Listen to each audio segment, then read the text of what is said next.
Bureau of immigration کی دستاویز کے مطابق گزشتہ سال 7 لاکھ سے بھی زائد پاکستانی نوجوانوں نے اپنا ملک چھوڑ کر باہر ممالک کی جانب ہجرت کی۔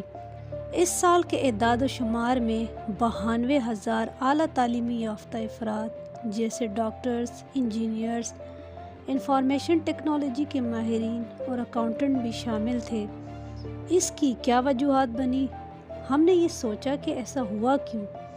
22 مارچ 2023 ایک تازہ سروے کے مطابق ایک طرف پاکستانی نوجوانوں کی اکثریت یعنی 68% ملک چھوڑنا نہیں چاہتی اور دوسری طرف اعداد و شمار کے مطابق صرف اس سال فروری تک 1.25 لاکھ سے بھی زیادہ پاکستانی پاکستان چھوڑ چکے ہیں۔ پاکستان کو اس وقت ایک خاص سیاسی اور اکنامک مسائل کا سامنا ہے، لیکن کیا ملک چھوڑنے کے پیچھے کیا مین یہی سب وجہ ہے؟ اگر ڈاکٹرز، انجینئر سے یہی سوال اٹھایا جائے تو ان کا کہنا ہے کہ یہاں پر کینڈیڈیٹس کافی زیادہ ہے لیکن جابز نہیں۔ دوسرا، میرٹ کے بجائے سفارش سے کام چلایا جاتا ہے اور ملک میں تنخواہیں اتنی نہیں جتنی کہ مہنگائی ہے۔ دوسری طرف پاکستان چھوڑنے کی وجہ یہاں کے حالات اور نہ ختم ہونے والی مہنگائی۔ یہاں کی شدید ترین مہنگائی میں جب بجلی کے بلوں میں بے تحاشا اضافہ ہو چکا ہے، جبکہ اشیاء خوردنوش عام آدمی کی پہنچ سے دور ہو چکی ہے، بچوں کی فیس، مکان کے کرائے، گاڑیوں کے کرائے، پیٹرول، غرض کے تمام اخراجات کسی بھی ایک مڈل کلاس یا متوسط طبقے کے گھرانے کی پہنچ سے باہر ہو چکے ہیں، تو لوگ کس طرح سے یہاں زندگی گزار رہے ہیں؟ تمام لوگ جس کی جتنی آمدن ہے اس نے اپنے اخراجات اس حساب سے بڑھا رکھے ہیں۔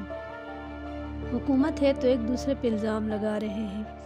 جن کے پاس پیسہ ہے، ایک اچھا طبقہ ہے، وہ تو اس پاکستان سے نکل کر باہر چلا جائے گا، لیکن جو غریب ہے، کتنے ہی غریب عوام اس مہنگائی کی وجہ سے اپنی جانیں دے چکے ہیں۔ اس کا ذمہ دار کون ہے؟ کیا اس ملک میں پوچھنے والا کوئی نہیں؟ کیا لوگ آخرت کو بھول گئے ہیں؟ یقیناً اس کا حساب دینے والا اس ملک کا حکمران ہے۔ حکمران یا بڑے بڑے گریڈ کے آفیسر جو خود فری بجلی میں دن رات اے سی لگا کے بیٹھے ہوئے ہیں، نہ ٹیکس نہ زکوٰۃ دیتے ہیں، اور یہ جہاں غریب عوام ایک پنکھا چلانے پر بھی بھاری بھرکم بل دے رہا ہے۔ کیا یہ انصاف ہے؟ کیا حکمران اللہ کو بھول گئے ہیں؟ اپنے حساب کتاب کو بھول گئے ہیں؟ یہ دنیا کے کسی کونے میں بھی بھاگ کر دیکھ لو، آخر پکڑ میں تو اللہ کے ہی آنا ہے۔ یہاں کے عوام سے اس کی روزی چھین رہے ہیں۔ کہتی ہے کہ سب IMF کر رہا ہے۔